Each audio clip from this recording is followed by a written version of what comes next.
Hi everyone, and welcome to the first and only Pest Control Officer webinar of 2023. My name is Chelsea Newberger, the Plant Health Officer for SARM Division 5, and I will be your moderator for this webinar. A few housekeeping rules for this webinar before we get started. All attendees will be muted for the duration of this webinar. If you have any questions, please type them into the question box. We will be having a question and answer session at the end of the presentation. This webinar is eligible for continuing education credits for pesticide applicators.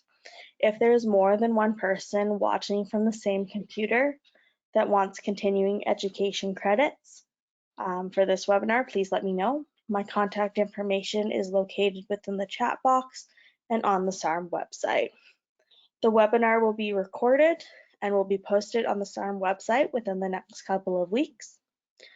Okay, today's presentation is about Richardson ground squirrel control, some alternatives to strychnine and their appropriate use, precautions, and safe handling. This webinar will be presented by Dr. James Tansey, the Provincial Insect and Vertebrate Pest Management Specialist with the Saskatchewan Ministry of Agriculture. On that note, let's get started. Welcome, James. Take it away. All right, thanks everyone for joining us. With that, hopefully everyone can see my screen. Let me know if there are any issues or my image is blocking part of the presentation. I can close it up early. So on with the show. So we're here to talk about Richardson's ground squirrel, or RGS in short. We'll probably be referring to it in another slide simply by the acronym. So it's taxonomic classification. So what it is called by the scientific community has changed recently. It is no longer in the Spermophilus, it's now in the Urositellus. This may have consequences for regulatory issues. We'll see where that lands. Most of the regulatory documentation refers to Spermophilus. So we'll address that in a case-by-case manner.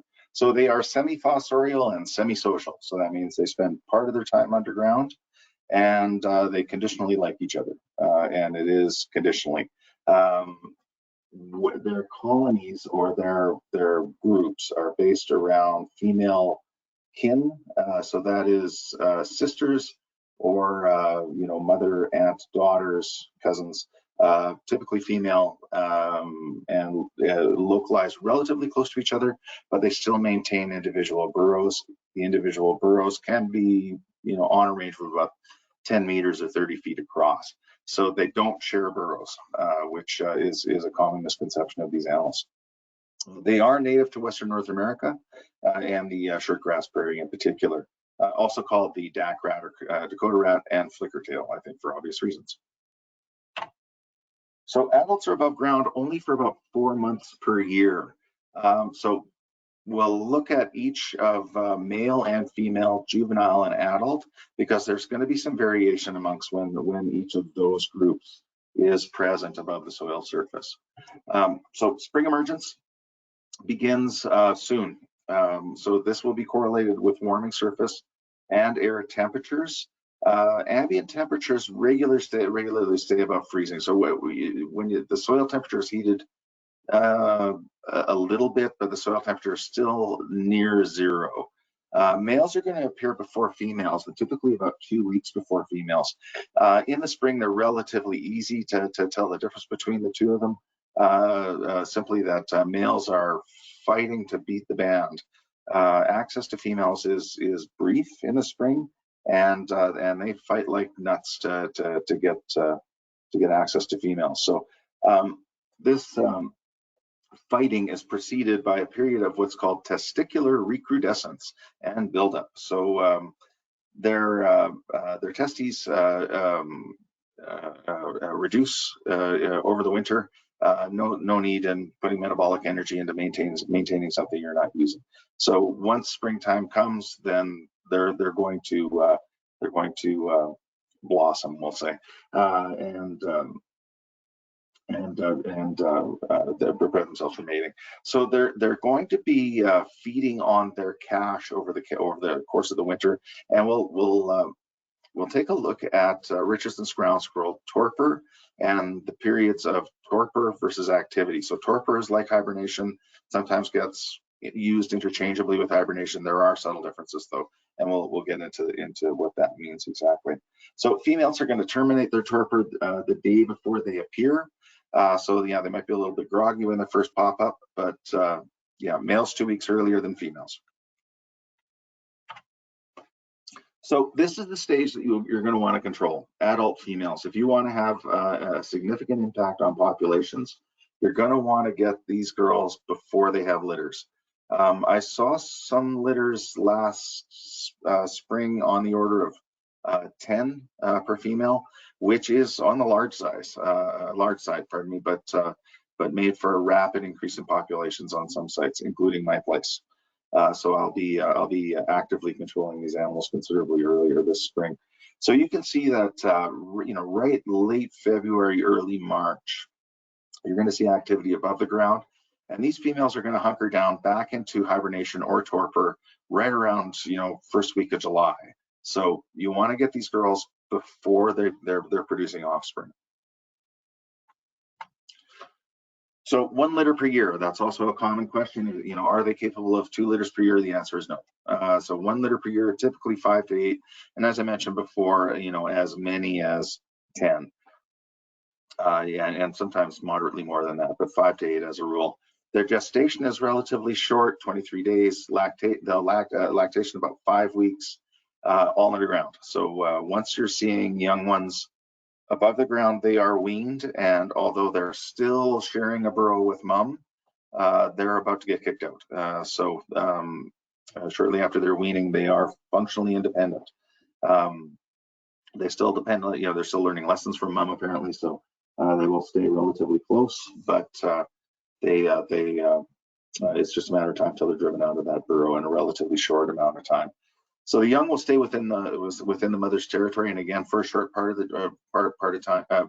But they can claim a part of it as their own as they mature.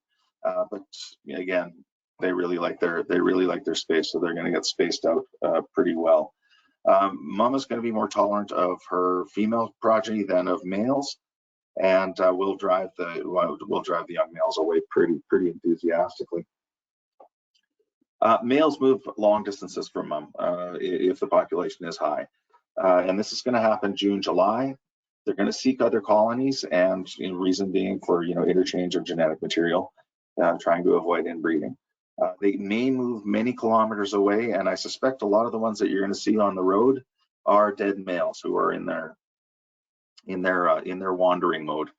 Looking for other colonies. They do not mate with relatives if they stay close, and really that decision is down to the females.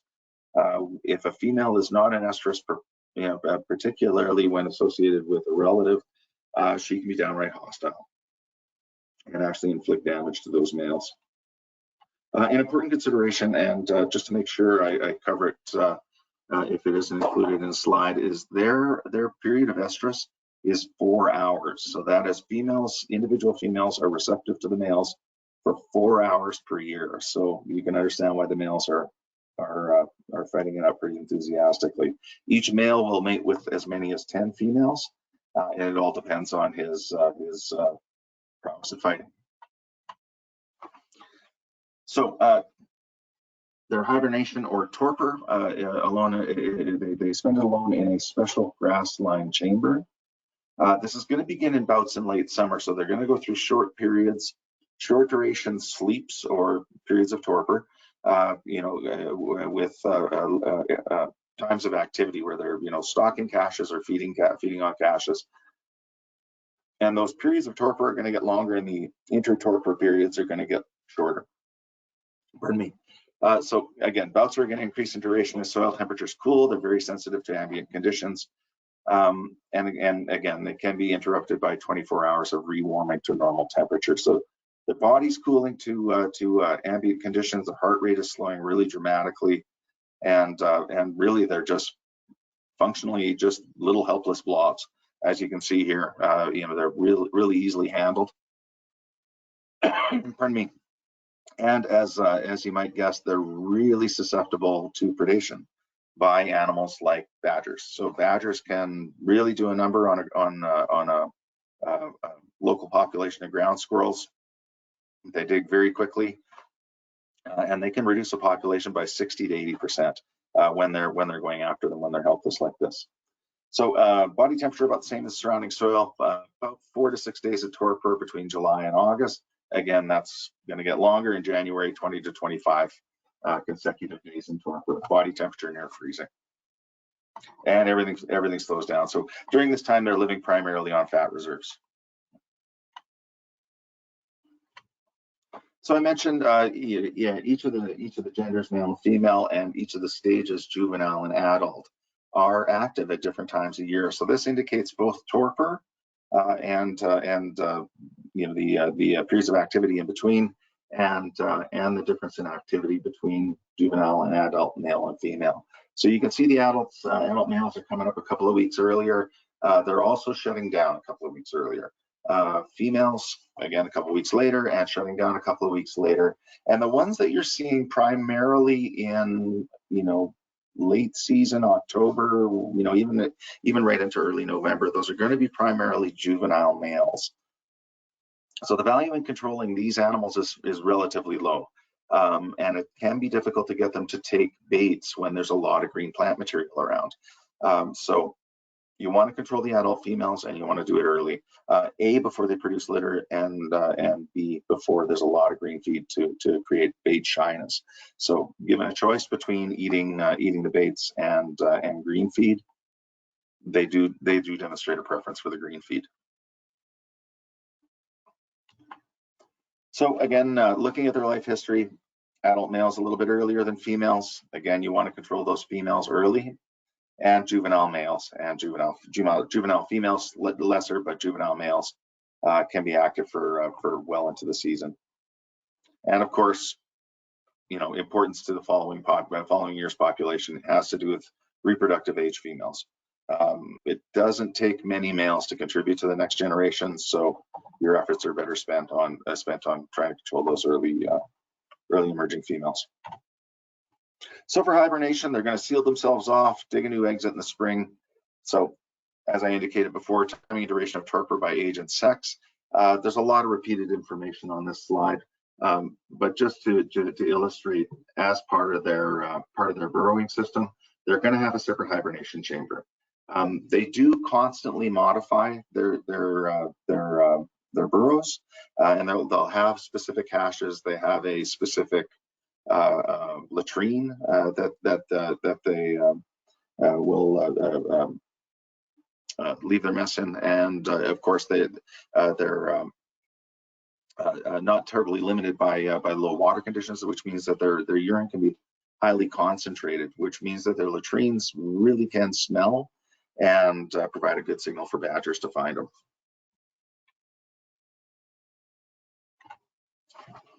So RGS control, Richardson ground squirrel control, this one's sleeping. Pardon me. So populations increase during extended periods of warm and dry weather. It's thought that the reason for this is they can be susceptible to fungal and bacterial infections. And we actually found some in a 2019 study, or one in a 2019 study of the animals that we submitted for necropsy that had actually perished from a fungal infection of its lungs. So that can be a limiter on populations, can knock populations back a fair bit. So cool, wet spring, you can really see a reduction in populations, and we saw a bit of this in the eastern regions of the province. We did have a bit of a cool, wet spring in some parts of the province, and those areas that experienced this extended spring and some timely rains, we saw a reduction in gopher populations, at least anecdotally. So there are several control strategies that have been investigated to control Richardson's ground squirrel. I mentioned before, badgers can be tremendously important for controlling their populations. I realize that their burrows can be enormous and can cause some damage, but some tolerance of these predators can really be beneficial as far as controlling these animals. Also, foxes and coyotes can be important munchers of ground squirrels as well.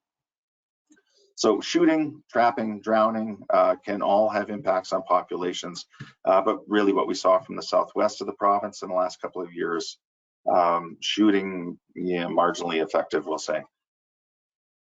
Poisoning is really the go-to, and there are several products registered for ground squirrel control, and these include a couple of anticoagulants. So these are the first two, chlorphacinone, and these are present in the products Rosol, Ground Force, Gopher Doom, and diphacinone, present in or the active ingredient in Ramic and Ramic Green. There are also aluminum phosphide products available, such as gas toxin. There are some pretty significant restrictions on the training and the application associated with this product. And there are also zinc phosphide products. And we'll talk a little bit more about some zinc phosphide products and chlorphacinone and diphacinone in coming slides. Also, white mustard seed powder and sodium alpha olefin sulfonate as Rocon is available as a control method as well. However, 2% liquid strychnine has been the most widely used toxicant for gopher control, Richardson's ground squirrel control in Saskatchewan for some time. So strychnine, as a little bit of background, is actually a natural product. It is a plant defense compound. It may not, you may or may not be aware, but all plants are toxic. It's just some animals, such as ourselves, have the capacity to either get around the toxin or detoxify them. Oftentimes what you'll see with specialists are really heavy detoxification mechanisms associated with feeding on that plant and co-evolving with that plant. So this is a toxic, intensely bitter terpene indole alkaloid. Or host plant defense compound. It's meant to not only dissuade feeding, but kill anything that tries to eat it, really. So strychnine is refined from seeds of the venom orange, Luganaceae, pardon me. Other members of this family include plants in the Southern American or Southern Western Hemisphere, South America, that First Nations people used to make curare. So another really potent indole alkaloid. So it is very toxic. Inhalation, absorption through the eyes or mouth or oral consumption results in toxic effects. It's a potent neurotoxin. It's a high affinity, low specificity antagonist of acetylcholine receptors and glycine. So functionally what it does is it binds onto that receptor in the nerve, and the nerve doesn't know to shut off. So it's just on. And this can result in spastic muscle contraction, and typically death is by respiratory arrest, because that effect can be felt really profoundly in cardiovascular portions of animals that have been exposed to the toxin. So death by respiratory arrest, convulsions are also quite common. So yeah, don't eat venom orange is what I'm saying. So a little history on the regulatory status of strychnine. So the Pest Management Regulatory Agency, or PMRA, of Health Canada, issued a final decision to deregister in March 2020. So this final decision came with a phase-out period, which meant that manufacture was permitted until March 2021. Sales could continue until 2022, and use is allowed until March 4th, 2023. No use permitted after March 4th of this year. So if you do have it in stock, be aware that you will be in violation if you use it after that date. So please be aware. So Saskatchewan and Alberta and 37 other groups submitted letters of objection to the final decision in April of 2020. The deregistration continued unabated. So strychnine manufacturer Agramax also experienced supply chain issues associated with COVID. So they had difficulty with the harvest of the venom orange, difficulty with securing enough bottles because of hand sanitizer manufacture, and because of this, there was a shortfall in their commitment to orders. So This shortage reduced availability and limited intended use associated with the phase out. We asked for a delay in implementation of manufacturer and the sales deadlines by 1 year, and permitted use by 1 year and 6 months. Again, we were turned down for this. So the phase out continues. So as part of the Strychnine registration, we initiated, as part of the Ministry of Agriculture, a Richardson's Ground Squirrel Stewardship Program.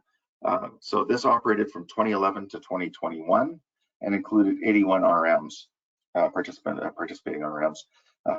It was intended as an integrated approach to manage Richardson's ground squirrels, so including proper use of fresh mixed strychnine bait and non-chemical practices. So that is maintaining predator habitat, such as and including raptor platforms and nest boxes for raptorial birds. Of course, hawks are essential control agents for ground squirrel populations, and some, like Phrygia's hawk, depend very heavily on ground squirrel populations. Maintaining vegetative height above 15 centimeters, that comes with a bit of a question mark, just based on my own experience. I have seen a fair bit of activity in relatively higher grass and other vegetation, but the recommendation stands. It does actually reduce their activity somewhat. So monitoring and proactive management as well. So once again, hit them early if the population warrants, and that is an important caveat as well. You should be tolerant of some Richardson's ground squirrel. You'll never eradicate them. So they are native, they are ubiquitous. You will never eradicate them, no matter how hard we try. So a little bit of tolerance is appropriate. If it's looking like your population is in a state where it's going to cause economic issues, then you need to act, and act early. So compliance with the program was good, 70+% adoption of at least one IPM measure, and as part of this, a survey of 20 RMs and about 150 sites were visited in 2019 by Rich Wilkins, our regulatory specialist. So with the decision to phase out strychnine, we felt it was important to do a comparative efficacy and non-target mortality trial for some of the alternative products that are available. We intended to start early April. Unfortunately, we were pushed back by 2 pretty heavy snowstorms, so it was late April by the time we got this trial in the ground. But I think we still got some pretty good data. We looked at several products, both in Saskatchewan and in Alberta, with our collaborating specialists in that province. And sorry, it wasn't actually, although we had collaboration with Cypress County, this was actually conducted in another county that I have in an upcoming slide. Unfortunately, that I don't recall off the top of my head, but it will be mentioned later. So we compared both efficacy and non-target mortality, non-target effects of 2% strychnine. Pardon me, ZP, so zinc phosphide, burrow oat bait. So the proper name of that is simply burrow oat bait, and ZP, zinc phosphide, rodent oat bait ag. So the actual trade names will be mentioned in a further slide, in an upcoming slide. Rosol ready to use was also evaluated. So remember, that's chlorphacinone, one of the anticoagulant products, and Ramic Green, that's diphacinone, another of the anticoagulant products. These are considered first generation anticoagulants and can be multiple feeding toxins. So each was replicated 3 times on different sites. So one site, one replicate, one treatment. We had plots were 40 meters by 40 meters and separated by at least 1 kilometer between treatments. So if you had, Rosol RTU and strychnine, had to have at least 1 kilometer between those, so we wouldn't confuse non-target effects if they were detected, and at least 250 meters between the same treatments. So a good bit of driving associated with this trial. So 2 game cams were placed on a central post for each plot, so that we could record Richardson's ground squirrel activity, non-target activity, and the possible poisoning of any non-targets.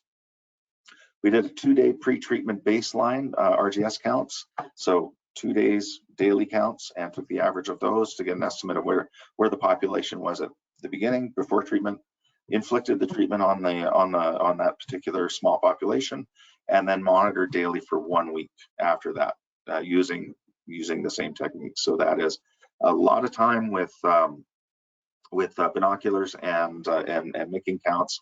Once the counts were completed, the sites would be walked, and any dead animals, target or non-target, would be collected and submitted for a necropsy. So site establishment, this is Raul Avia. Some of you may be familiar with through his recent interactions with SARM. Big smile on his face, happily working in the field. Field work is the best. As I mentioned, some delays, including some pretty sketchy highway conditions. So hard to get out into a field and apply toxicants to ground squirrels when there's big wet snow. That's Rich Wilkins, I mentioned before, and Joanne Kuznicki applying toxins to the holes. So looking at the results from Alberta, you can see here that Ramagreen, Rosol, Strychnine, and ZP rodent bait all effectively controlled the populations, all resulted in a significant reduction in populations. You'll also notice that the control group is low. So, I mean, what had happened there is they experienced cool, wet conditions when they put their treatments out. We benefited a bit from waiting and had warmer conditions, but this reduced activity was associated with this cool weather. They were staying underground functionally. So in order to correct for that, there's a technique called a Schneider-Orelli correction, and that's what we did with this. It's pretty standard fare in insecticidal efficacy trials, and we applied the same technique here. So from this, results functionally didn't change. So Ramagreen, Rosol RTU, Strychnine, and ZP rodent oat bait all resulted in significant mortality, although Ramagreen was numerically lower. From Saskatchewan, pardon me, again, we had the benefit of some warmer weather. And if you take a look at the lower or the 3 bars on the right-hand side, you notice that there's no significant difference. The letters are the same, so that means, according to Tukey's honestly significant difference test, there is no significant difference between them. And numerically, they're almost identical as well. So both of the zinc phosphide applications worked as well as Strychnine on the Saskatchewan sites. Rosol RTU was significantly less efficacious, and Ramagreen, although statistically was comparable, you can see numerically the percent survivorship was higher. So good efficacy with the zinc phosphide products in 2022. So again, important consideration with all baits is timing. So yeah, hit them early, hit them hard, hit them early when the females first come up. So best results achieved with baits applied as the females are emerging from overwintering, but before spring green up. So you can get some bait shyness with, if they have other selections or other plants to feed on, other food to feed on. So best to get them before spring green up. So when you're making decisions about seeding, you should be thinking about ground squirrel control as well. So once again, males can be up, mid-February. So, keep an eye out, and keep an eye out too for rattlebirds, hawks, and eagles in your field. They can be a really good early indicator of ground squirrel activity. For the anticoagulants, fresh plant material, particularly legumes, are high in vitamin K. And so for Rosol and Ramagreen, both chlorfascinone and difascinone, vitamin K that's present in those plants is actually the antidote for that toxin. So you can see reduced efficacy with these products. There are no antidotes for either strychnine or zinc phosphide. So from a worker safety perspective, really keep that in mind. A quick antidote is really not available for either of these substances. So both are quite toxic. So as part of this work, we did an economic analysis. So the old mantra is, of course, strychnine is best, strychnine is cheapest. Not the case. So based on high rates of application, so the highest recommended label rate application, which we used in this study, strychnine came in at about $13 an acre. So that includes the hulless oat that we were using as a carrier and firing down the hole. However, burrow oat bait came at $4.54, and ZP rodent oat bait ag came in at $8.80. So both are more, we'll say, miserly, less expensive treatments that in our data were as effective as strychnine. So Rosol RTU, $14.73 per treatment, and Ramic Green, $10.60 per treatment. An important consideration is that multiple applications are required. For these ones, at least 2, and in the case of Ramic Green, as many as 3. And we did multiple applications in our trial. So the comparative efficacy that you saw there, that's based on 2 applications of Rosol and 2 applications of Ramic Green. However, if you're talking dollars per acre, Rosol RTU, that puts you about $30 an acre. Same thing with Ramic Green. If you're looking at 3 applications, plus the time and effort to put in multiple applications. So non-target effects, in 2022, we saw no non-target mortality. In 2019, when we did an evaluation of strychnine applied in some different ways, including the label recommended way, which is always the best way, we saw a small number of deer mice killed by strychnine. Most were buried in very short order by carrion beetles.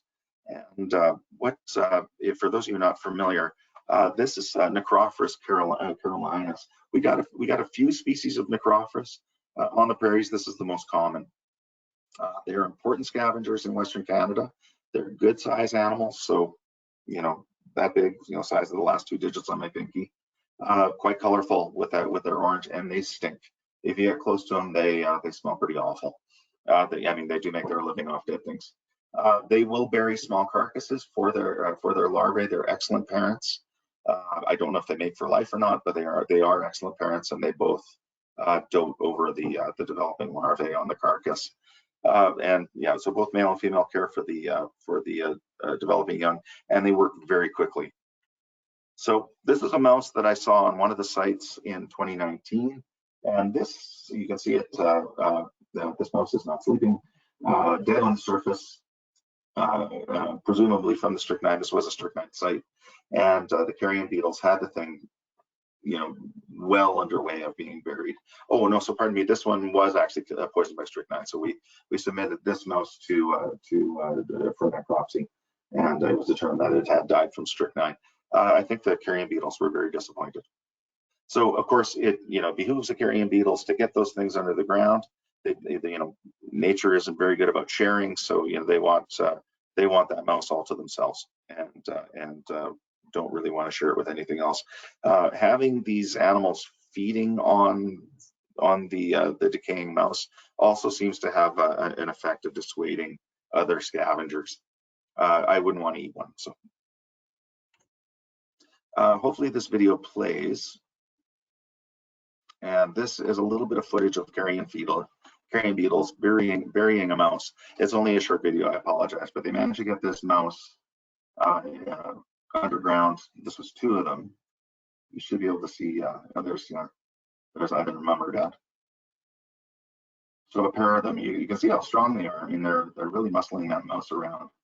They had it underground in about 4 or 5 minutes.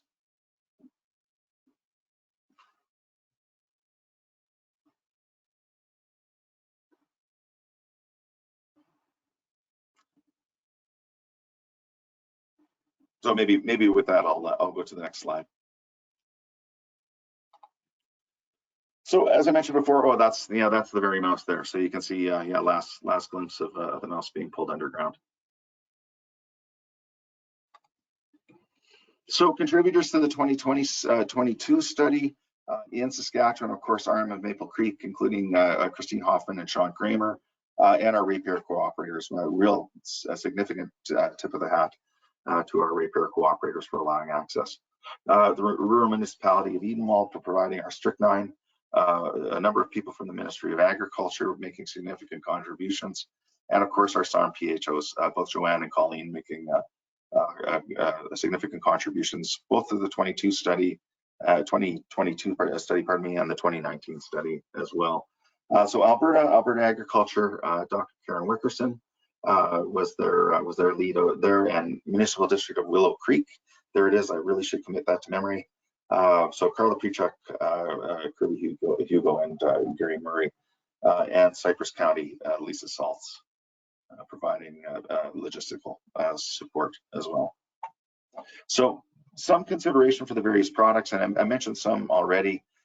So 2% liquid strychnine concentration to be mixed with farm available grain to formulate 0.4% strychnine bait. So the recipe is pretty written in stone, really. But there are differences in preferences to different baits, which is why we used Hullis oats. So Hullis oats really is a preferred bait to Richardson's ground squirrel, and is also featured as part of the zinc phosphide products that we tested. So grain can influence palatability. Some environmental considerations: do not scatter baits, strychnine or otherwise. No above ground bait stations were permitted for strychnine. They are permitted with the other products. So that's an important plus for the other products as well, and can save some time. An important consideration for this, though, you remember their individual territories, about 30 feet across. So you're going to want to have enough bait stations on there to influence that population based on that kind of spacing. So get a feel for what that population looks like before you start, putting bait stations out. So you have enough, really.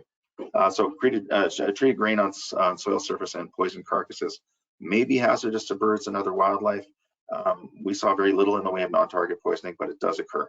And every year we do get a small number of accounts of, poisoned raptorial birds, poisoned foxes. But again, very small numbers of those, count them on one hand, really. So all treated grain and poison carcasses on soil surface must be collected and disposed of by incineration or burial. Do not apply if species at risk. So that's what SAR means. Burrowing owl, swift fox in the area. These are the label statements, so not to be changed. However, of course, strychnine is being phased out. So some of the hazards, as I mentioned before, there is no antidote. There is some evidence that eating activated charcoal immediately after consumption can help. So, I mean, don't eat the strychnine bait. Is an important place to start, and really limit your exposure to it. Nitrile gloves, mask, etc. Really, the same should apply for all toxicants. Please use PPE. Liquid is very toxic to all life. So baits and dust from baits are also toxic. It is a central nervous stimulant, as I mentioned, so causes convulsions, death by asphyxiation. It is quite toxic. Zinc phosphide, some of the hazards associated with this one is that there is no antidote. So it may be fatal if swallowed. Avoid skin contact or inhalation of the dust. Avoid all acid contacts. This is one that breaks down in weak acids and requires weak acids to break down in a hurry. Because of that, the residues associated with carcasses are really limited. So that means in the gopher's gut, or that acid environment, it is releasing phosphine gas. So gases outgas. So that carcass is not retaining very much in the way of residues. I'll never say none, but relative to some other toxicants, very little, and therefore represents a lower hazard for non-target poisoning. Ramet green and rosol, these are anticoagulants, and these can present a hazard to predatory mammals and birds through secondary poisoning. Residues can be significant with these substances, reason being, when you're looking at strychnine kills very quickly. So oftentimes, most times, it's limited to the alimentary canal. So basically the tube between mouth and anus, so the gut. It doesn't get a chance, because it kills so quickly, to work its way into muscle tissues. And so what we found in our literature review and detected on our field sites in 2019 is that when a hawk finds these animals poisoned, and if they do find one poisoned on the surface, or manage to extract one from a burrow, they cut into it. If they touch the gut, remember that this strychnine is really potently bitter, and they'll avoid those tissues. They'll actually cut the guts out of these animals and consume the rest. Pardon me. Coyotes are reputed to do the same. I haven't seen this, but I did. We do have game camera footage of a badger pulling a gopher that had been killed by strychnine out of the hole, biting into it, presumably experiencing that really profound bitter taste and immediately dropping that gopher. Of course, we were doing big walks around the site as part of this trial.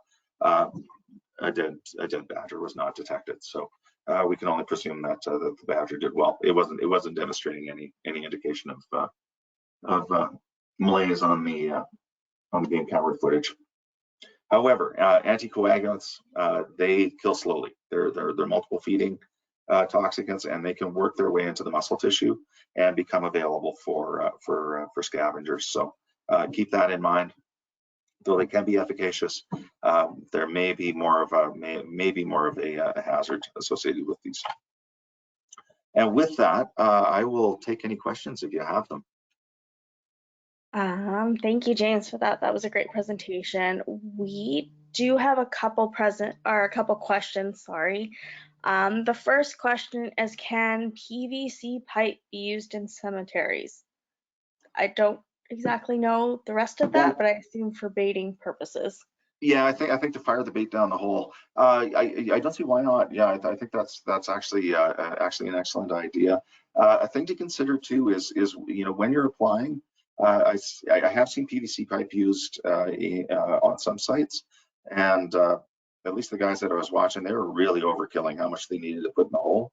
So I mean, it is like a small, like a tablespoon, or like not much more than a tablespoon of bait that needs to go down that hole. Just a couple of bites of either zinc phosphide or strychnine is enough to send a gopher to gopher heaven.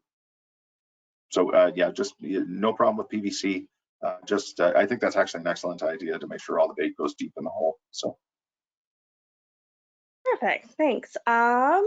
Next question: can an individual producer / ratepayer apply for the Richardson Ground Squirrel Stewardship Program? Yeah, the stewardship program is, although I have commented on it, I'm not holding the reins on it. So I'm going to defer to the members of our ministry, most notably Raul Avia, and so please contact him for details on the program. Gotcha. Okay, so contact Raul. Next question: Are zinc phosphate products restricted to PCO application only, or can landowners use them? No, farmers can use them.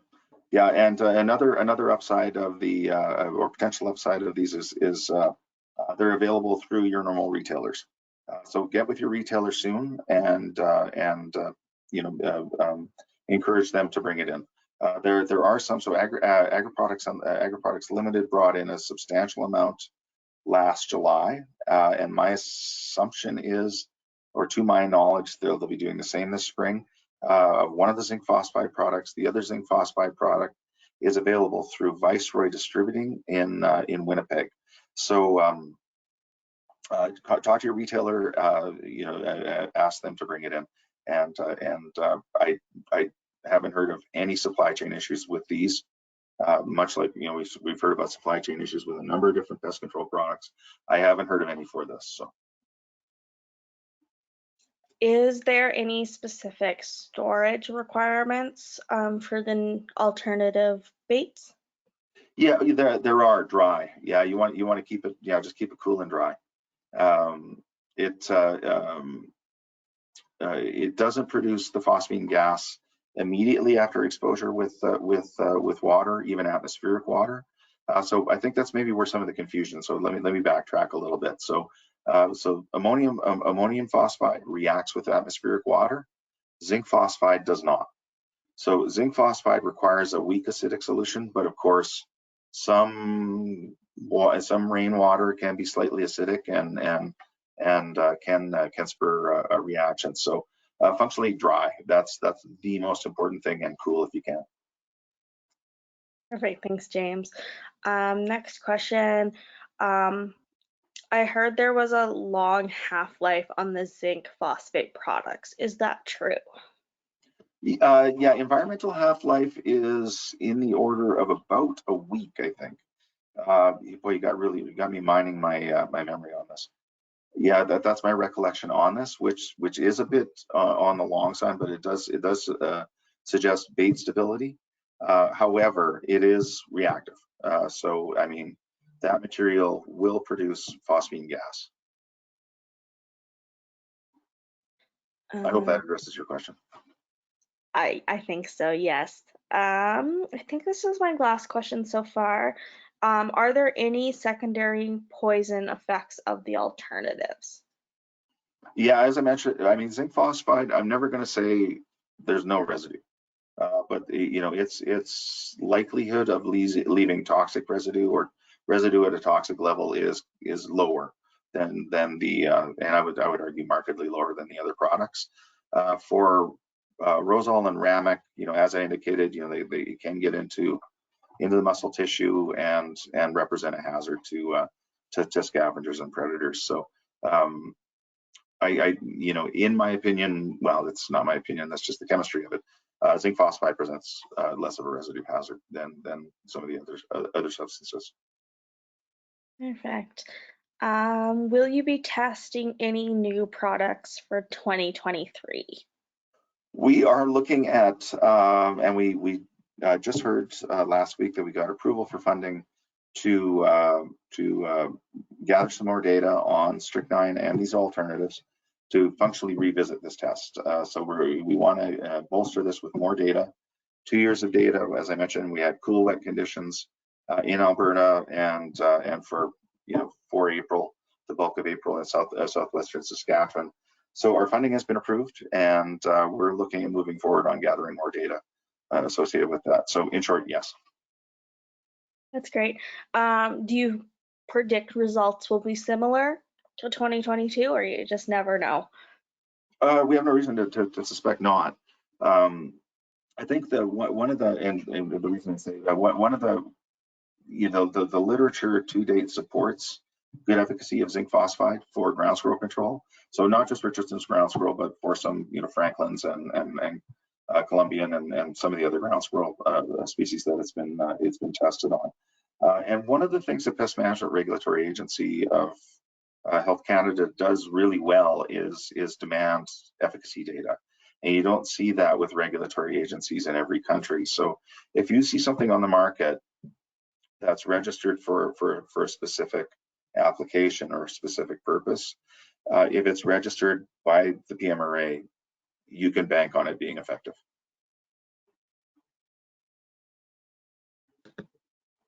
Okay, I think that's all we have for questions.